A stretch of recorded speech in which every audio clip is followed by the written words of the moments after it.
It's not a bad start for QWQ at all. I quite like the Camille coming through first. They show the Galio, they show the Zaya team fronting with pretty much exactly what you expect from a Vietnamese region team, right? You get the Renekton, grab the Lee Sin. You're looking for some kind of combo in the mid lane between Twisted Fate and Orient. Yeah, and then here you probably want to play for something. I'm gonna say the way that we've been seeing Dialing play it, we might actually see go for an ego check, maybe lock in something like the Kai'Sa because he feels like he's able to deal with the bot side from QWQ, and they play for 3 winning lanes as a whole. QWQ, here we go. Yeah. I was gonna say, no, I really abandoned means that I really left open. Interesting approach from QWQ. It seems like they are the team that's going for the mechanics max, for the high damage output, high flashy plays, that's what's coming out from QWQ. Team Flash, though, it's quite curious because they're going for a much more stable, all-around 5v5 front-to-back team composition. I think that makes sense, given we consider the favorites here. So they want to play it stable, they want to play it by the book. Less volatility means less chances for QWQ to pull off a crazy upset. I think that's Flash's mentality here. Which way do we prefer in this draft here, boys? Because I'm seeing Team Flash, Glory D, get that pocket pick, Alistair. One of only many people that really plays it. It hasn't really seen too much of the light of day, but it feels like it opens up the avenue for the rest of the team to play those more squishy champions, to be the center of the show, to be the carry, so to speak. So we've got ourselves a rather unique bot lane here with the Alistair as well as that Ashe, but QWQ have laid down the gauntlet and said, all right, Team Flash, we know you're mechanically gifted, we know that you're phenomenal in that regard, but we'll let you have that Renekton. There's our freebie. We'll now just lock ourselves in Camilla and Irelia and say, please Galio, please Lulu, buff us up long enough that we can survive and perhaps outplay. That's the hope. Yeah. I'm gonna lean a little bit towards Flash here. I think their composition is just so much easier to execute. Sure. Whereas when I'm looking towards QWQ, there are kind of a few things that have to fall into place. Like first off, they have to make sure that your Galio is activated in the game, because if he's not, he's just going to fall behind. So if Holton and Tommy fall behind, there's not much that CWJ can get done. Well, let's get ourselves excited for this final, that's good English, of the night. It's QWQ taking on Team Flash. It's time to pass it across to a wonderful casting team. It is, of course, Infinity and Riku. Thank you very much, Kimmy. It is the final for the day. It is the grand finals in the bracket C for both Team Flash and QWQ. It's good. Looking actually quite intense here. I'm Infinity and there's Riku. Riku, how are you looking at this game number 1? Yeah, I have to agree with Grandin on which composition is probably going to win. I have to hand it to Team Flash. He mentioned that it's very easy to execute. You've got the Alistair there. That ball delivery system might actually die. Face check. That's an early flash coming from Team Flash. Good trade from QWQ. And that's the thing. You can't exactly do the flash pulverize early into the lane. It's going to be a little bit difficult as well. I mean, there's a lot of range out there for Lockian and as well as Jackie here on the Lulu and as well as Zaya. So Glory D is just going to get poked out a lot. Yeah, definitely. That poking potential coming in is going to be so difficult to fight against. But when you're looking at QWQ, I think they have a lot of CCs to look at. You have Camille with a Hextech Ultimatum alongside with a stun. Tommy as well with a stun. CLJ, pretty much every single one of them has this CC up against Team Flash. And I think if they could utilize that to focus target on one specific champion, one specific player, especially when it comes to those team fights wherein you have that all-in focus here, might potentially be onto the Orianna or the Ashe. That could be, I think, one of the most ideal situation for QWQ to get those pickups up against Team Flash. Yeah, it is insanely possible as well because you mentioned there's a lot of single target. I imagine Tommy, Hoten, gonna dive in, Hextech Ultimatum, or, Tommy just with all the stuns and the dashes. CLJ will follow through with the Hero's Entrance. And then, whoever's going to be in immediate danger, that's where Jackie's going to put the Wild Growth. Most likely, if Tommy gets ahead, it's going to be towards Tommy. All day, every day. Yeah.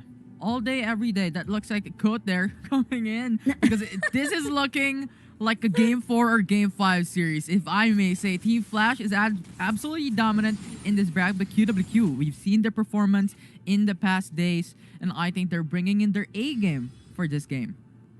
Yeah, it has been looking like an uphill climb for QWQ. It looked like they've struggled so hard up against Bananas. They got 0-3'd.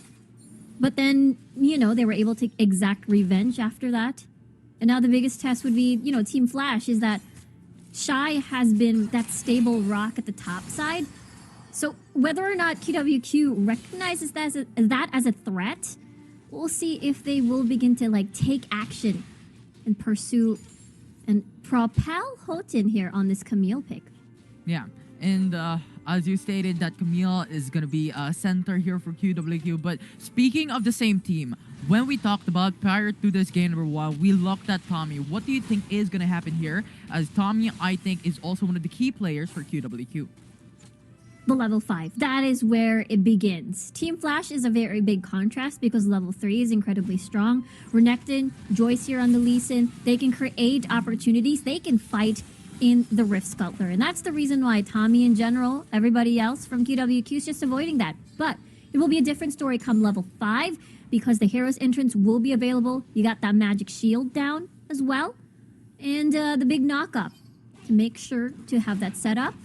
You see Joyce is trying to sneakily take the blue buff. Yeah, but can't. He goes back away. He just places a ward. I think that is good information coming for Team Flash. It gives them the knowledge that Tommy is on top side of the map, so pretty much Shy has that knowledge. You know what? This may be a potential gank here, but look at Ellie now going to be taunted down. Tommy uses the flash away. That's going to be a huge spell out of the way for QWQ. Yeah, that is going to be without the level 5, without the flash as well. So Tommy is going to be insanely vulnerable. We'll be needing the assistance of Jackie for that big disengage at least. So it will deter the aggression of Tommy for a little bit. But Ellie doesn't change the fact that it's an Ashe without a flash. Yeah, and it looks Tommy! like Team Flash, they don't care about that flash because they're going to get that kill in a flash. In a blink of an eye, they have the first blood. It's a very, very scary combo. Lee Sin, Renekton, they just basically dive into your face. And without disengage, without flash, you're insanely vulnerable. And now the fact that Shy has priority in this lane, meaning Joyce can probably rinse and repeat. The fact that they left a lot of vision on the blue side of QWQ, I think Tommy isn't going to visit that part of the map anytime soon. Yeah, and when we're looking at the levels, you already have a level gap here for Tommy and Joyce.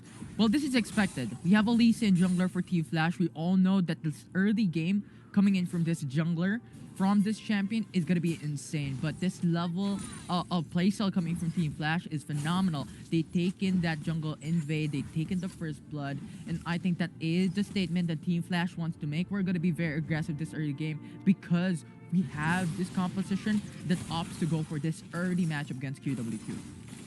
The early to mid game is just going to be incredibly strong for Team Flash. They've got pick potential. They've got big skirmish potential as well. Ellie will just send the arrow flying to top side and set up for a dive. Yeah, two-man roam. That's going to be the arrow connecting. Good initial setup. Team Flash will follow through with a stun CC from Joyce and Shy. That will be the second kill for Flash. And that is exactly what Team Flash is going to keep doing forever and ever. Just stay in the mid lane. You do have wave clear with your volley, and then set up cross-map plays with the Enchanted Crystal Arrow. QWQ, though, with a really nice response here, just taking the Rift Herald, knowing the fact that Joyce went on for a reset. Yeah, but look at the mid lane. It's lock-in, very low on HP, but Team Flash not going to pull through. They have the information that QWQ has the Rift Herald, so they can respond very quickly. So, good call for Team Flash, but they are losing already on objective, and now an initial Joyce. setup onto the Mountain Dragon is going to be Houghton initiating onto this team fight. Hero's Entrance goes for the knockup as well for QWQ. And Team Flash, they're not on the good position, and they're going to lose their jungler. 2 objectives for QWQ. Really nice fight coming from QWQ there. Everybody was basically smushed together from Flash, and therefore, it is an easy taunt. It is an easy Feather Storm into a root, and basically the knockup as well coming from Jackie. So QWQ played that fight super well, and they get rewarded with a dragon for themselves. Yeah, that was a good pickup coming from QWQ, as I may say, as in they were going in for like a 3-man roam coming into the Rift Herald. You have lock-in into the mid lane. As you look at Houghton, actually comes out from nowhere into the backside, gets that Hextech ultimatum down. It's cancelled, but at the very least, it buys some time for QWQ to respond. And I think this is where QWQ is fighting against Team Flash. You know what? You have the early game, but we have that responses coming in from our semi-global ultimates. Yeah, the 5v5 is just much, much stronger for the side of QWQ. You have, you know, Jackie with the Wild Growth just making everyone or anyone tankier. CLJ with the big taunts. And the fact that Team Flash, of course, they do have this triple melee comp and very, what do you call this, telegraphed. You know when, how they're going to go into the fight. CLJ is going to greet them with a stun. Locking is going to have that Feather Storm for that big self-peel. So now, again, Team Flash has to play with their strengths. They have this strong, big pick potential composition with the Enchanted Crystal Arrow. And I believe every single time before they start to engage in a fight, they have to get a pick first. Yeah, definitely. I think they're mainly dependent on Eli and Dialing coming down into this one, especially when it comes to the mid game, to deal off those massive damage. I think Shy would be also crucial, but when it comes to those long range, I think Eli and D-Lane is really going to be the only ones that can deal those, because Shy will be the ones who will dive onto those team fights. So I think this is going to be very important to take note, because later on, if you have Hotin as sort of a pickup champion, can lock in onto Ashe or Yana, that could be crucial. But here, once again, Team Flash tries to initiate, but Flash coming in from Jackie saves his life. No kills for Team Flash. Is able to burn the summoners coming from Jackie, which I think is very important. If you want to engage in the next fight, Wild Growth will be forced to be used onto the self, onto himself. Therefore, Tommy, Hotin, when they go in, they're going to be a little bit vulnerable. I mean, that sounds right. Onto the self, yeah. Onto the self. Yeah. We're looking at this game onto the self, yeah? Okay, wait. Sounds about right. The more that we say it, the more it's going to sound right. I'm pretty sure it's right. Yeah. Yeah. But what's looking not right is how this is looking. For QWQ, they already have gotten the Rift Herald and the Mountain Dragon, but still, they're losing this gold. 1k gold lead for Team Flash, and I think this is where Flash is doing. You know what? Get all the objectives, get all the gold in the initial setup. We're gonna farm it up. We're gonna get that value for our time. We're gonna get our value per action that we do to equalize this game when it comes to the gold advantage, so QWQ doesn't have that massive amount of lead when it comes to those mid-game. Yeah, I feel like the plan for Team Flash has been foiled a little bit because they didn't get Rift Herald. But top side of the map, this will be the Under 2v2. Aurelia comes in, that's gonna be stunned off, but Arrow. Ellie comes in with an arrow. Good shot coming down, and now Hotin is CC'd up. That's gonna be a Flash forced away, and Team Flash will go home with a kill. Yeah, Joyce almost got it. Joyce almost had the Sonic Wave prediction, but the range was just a little bit too late. This is a good timing, though. They get to open up top lane, meaning getting First Blood Tower, and then transition to the next dragon, which is the Air Drake, which is going to be extremely important for Flash here, as again, they're that big roam squad as well, to basically, wherever the arrow catches, they got to go there. They got to kill. Yeah, I mean, it's like a dream. You're gonna catch it, and I think if Ellie hits that dream, it's gonna be a shot up to the win here for Team Flash if they can do so. And so far, I think Ellie has hit in all the enchanted crystal arrow 2 for 2, 100% shots up, accurate, coming down to it. So far, I think when Ashe comes through for Team Flash, it is exceptional playstyle coming in from Ellie. But can this happen when it comes to those crucial team fights later on? That's gonna be the question here. Look at top side. It will be Shy being targeted by QWQ as another enchanted crystal arrow connects onto Aurelia. Still, QWQ with the Rift Herald gets the third top lane. Yeah, this is the trade that Team Flash wanted to do. They wanted to secure this Air Drake in comparison of fighting at top side and maybe getting that punish potential. Yeah, and look at that. Actually, they're fighting down. Hextech Arrows. Ultimatum comes through, and look at the hero's entrance. That's gonna be the double man knockup, but Shy still gonna be alive with the Dominus. So much HP. Rift Herald being utilized very well. 2 charges, top lane. Yeah, that's value right there for QWQ. This is now them aiming for this collapse. Ooh, look at the No. flank coming in from QWQ. CLJ will not be able to go for the taunt. So they will not be able to go in and get the kill, get the trade. Team Flash gonna go home back safely. The soft counter. In the meantime, hold that thought. Joyce just wants the red buff. He's just gonna run away. Yeah. The soft air quote counter to melees that want to dash in is basically slow, and the slows and the volleys are very rich on Ellie. Assuming that QWQ is going to be aiming from front to back, it is going to be very difficult to come close because of the shots Ellie has on the board. But if they do form some sort of flank, it is very easy just because of Hotin on that Hextech ultimatum as well. Be trapping Ellie there, and it's going to be very vulnerable. Yeah, it's so obnoxious that slow coming from Ashe.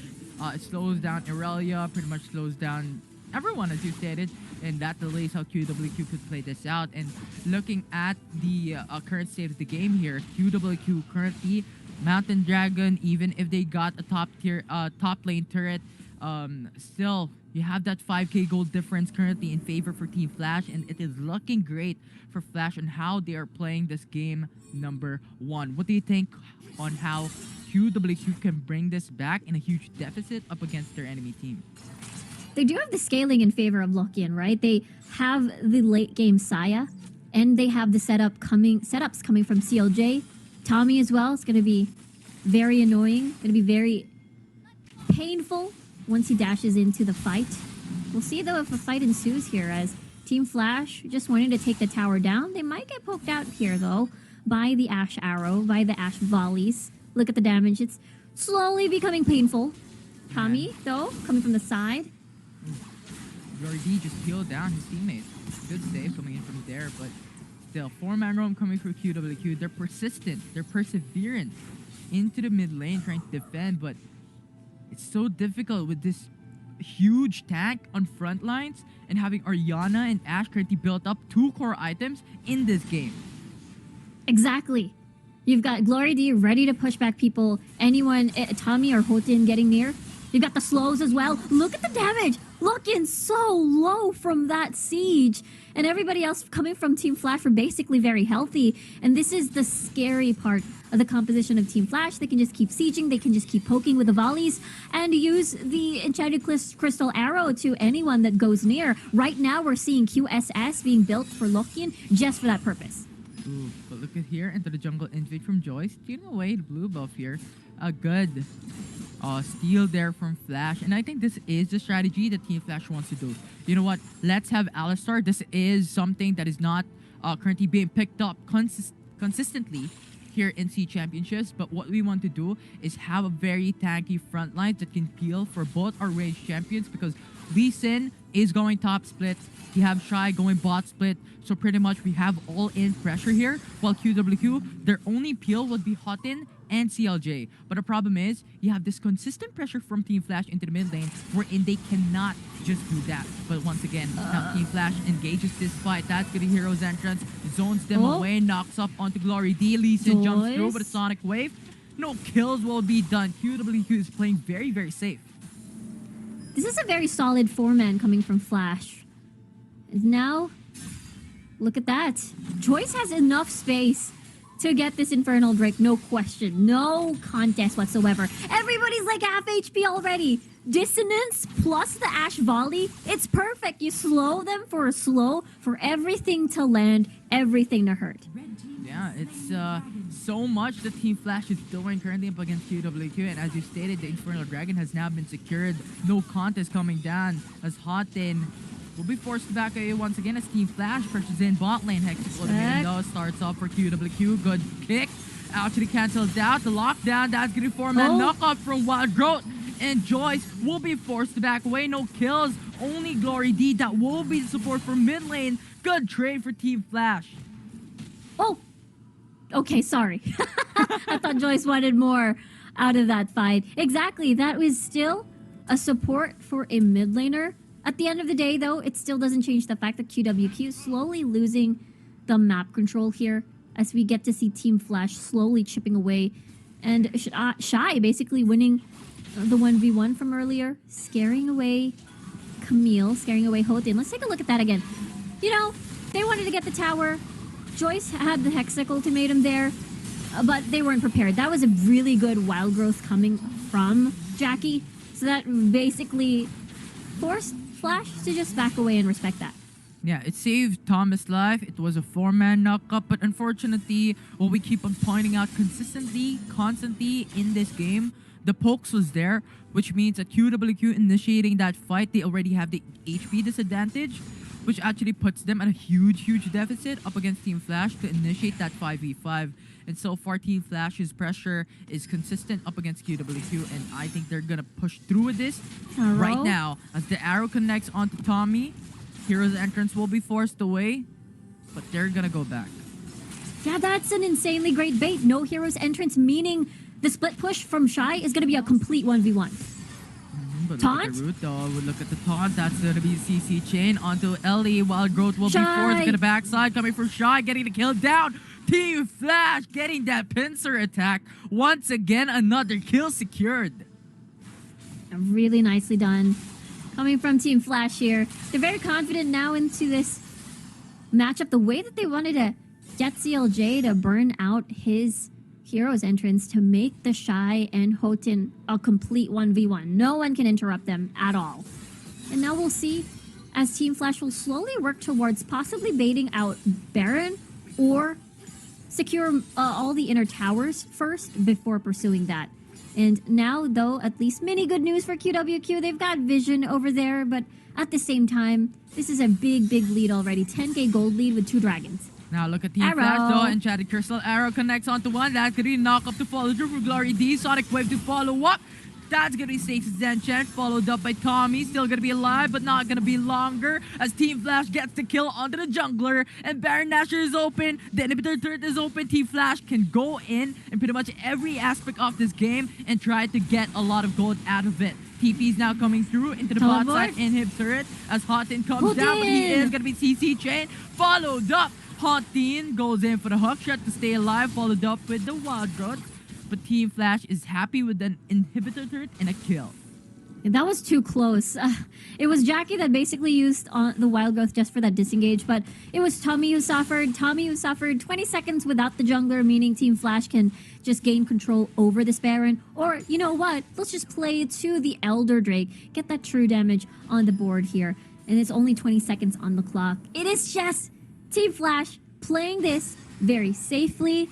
It's controlled aggression. They've been sieging. They've been scaring away QWQ's attempts to fight them in the mid lane constantly. And I feel like that is the result that we see now.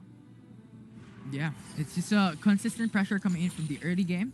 The mid game bloomed up for Team Flash. They were quickly growing up, and now they have received that 12k goal lead up against QWQ, and that actually states the foundation of having Ellie or the poking capabilities, because you're looking at the items already like BRK, Infinity Edge, and Mortal Reminder, and that damage is going to be absolutely insane coming in for Team Flash. Roll Shy just here into the top side, having a life of his own, split pushing.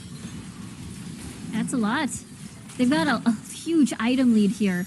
Arrow! Crystal Arrow, 100% accuracy here for Team Flash. What an Ashe playstyle as Team Flash gets another kill into the mid laner. CLJ and Tommy will fall down. Ellie will still stay alive with a flash and barrier forced away. Hextech Ultimatum though here under the turret, but knocked off onto Lee Sin kick. That's gonna be Team Flash getting the teammates. They're getting the third 2 turret into the mid lane. The inhib will follow through, and the Nexus base will be open as game number 1 will go to Team Flash. A really nice approach coming from Team Flash with the Ashe mid.